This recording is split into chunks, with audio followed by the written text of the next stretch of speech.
নমস্কার বন্ধুরা, দেখুন আজকে এনেছে মটন। আমি এখন এই মটন রান্না করব। কিভাবে রান্না করি আপনারা দেখুন। মটন কষা হবে, কষাটা কিভাবে আমি করব আপনারা দেখুন। আমি এখনই রান্নাটা বসিয়ে দিচ্ছি।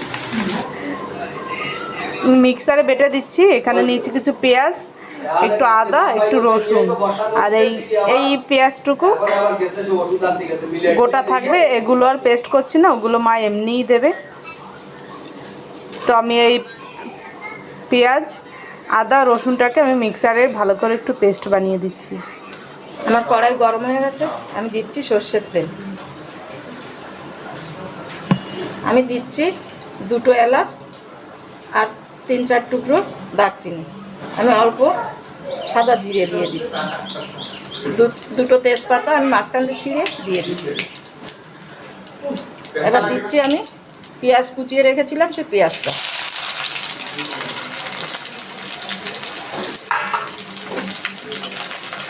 পেঁয়াজটা একটু লাল লাল করে ভেজে নেব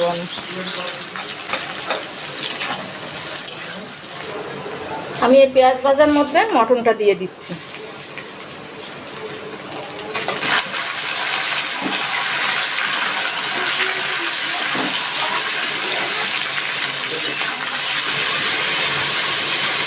আমি আঁচটা একটু কম করে একটুখানি ঢাকা দিচ্ছি।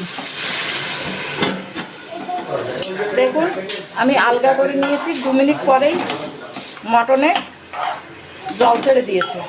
এবার আমি আদা, রসুন আর পেঁয়াজ যে পেস্টটা করেছিল সেইটি আমি এখন দিয়ে দিচ্ছি।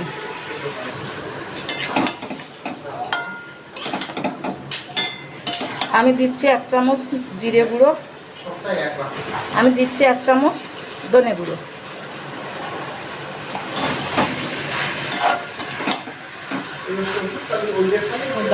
আমি দিয়ে দিচ্ছি মশলার বাটি ধোয়া একটুখানি জল।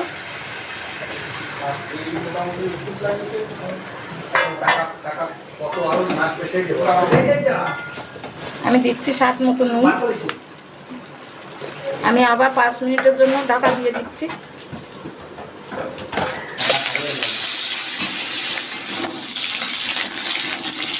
আমি একটুখানি আলু দিয়ে দিচ্ছি। আলুতে আমি অল্প একটু নুন দিচ্ছি, অল্প একটু হলুদ দিচ্ছি।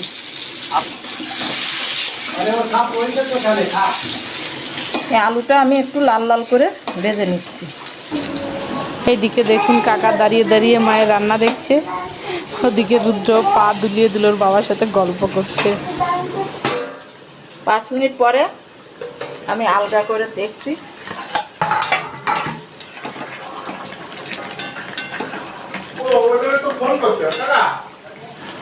আমি দিচ্ছি অল্প একটু লঙ্কা গুঁড়ো। ঝালটা যে যেমন খাবেন তেমন দেবেন। আমার সবসময় একটু লঙ্কা কম দিতে হয় আমার দাদার কারণে। দিচ্ছি 1 চামচ কাশ্মীরি লঙ্কার গুঁড়ো।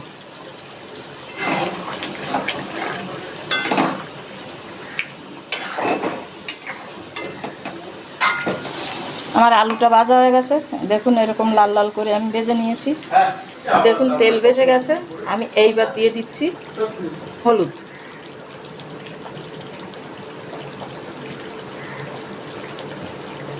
দেড় চামচ হলুদ দিলাম।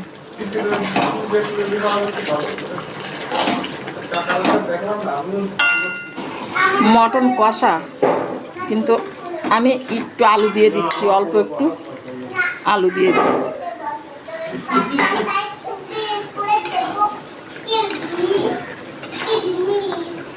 আমি দিচ্ছি একটু কাঁচা সর্ষের তেল।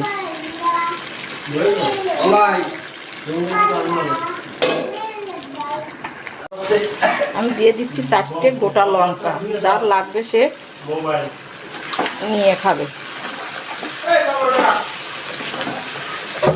আমার কষানো হয়ে গেছে। আমি এবার দিয়ে দেবো অল্প একটু জল। প্রথমে খুন্তি দেওয়া জল।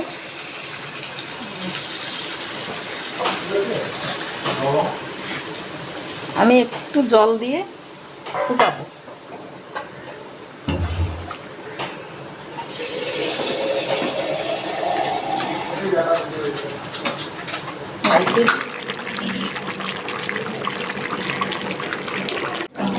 দেখুন আমার মটন কষাটা প্রায় হয়ে গেছে। আমি এবার দিয়ে দিচ্ছি গরম মশলা।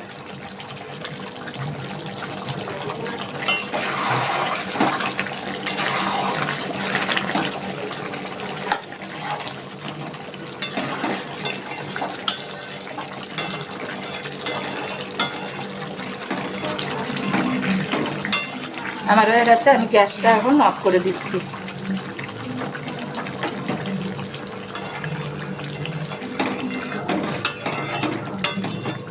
আমি যেভাবে রান্না করলাম এইভাবে রান্না করে খেয়ে দেখবেন, আশা করি খুব ভালো লাগবে। ভালো লাগলে আমাকে একটু জানাবেন। আমি এবার একটু কড়াইতেই ঢাকা দিয়ে রাখছি।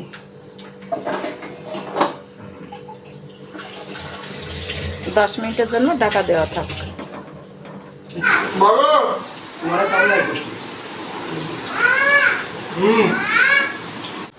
আজকে খাচ্ছি খাসির মাংস, কিন্তু কিন্তু মনেই হচ্ছে না যে এটা খাসির মাংস। এতে কোনো ঘেরানো নাই।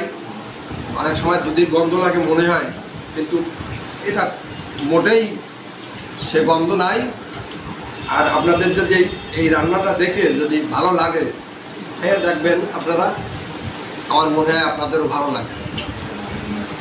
নমস্কার, ভালো থাকবেন সবাই।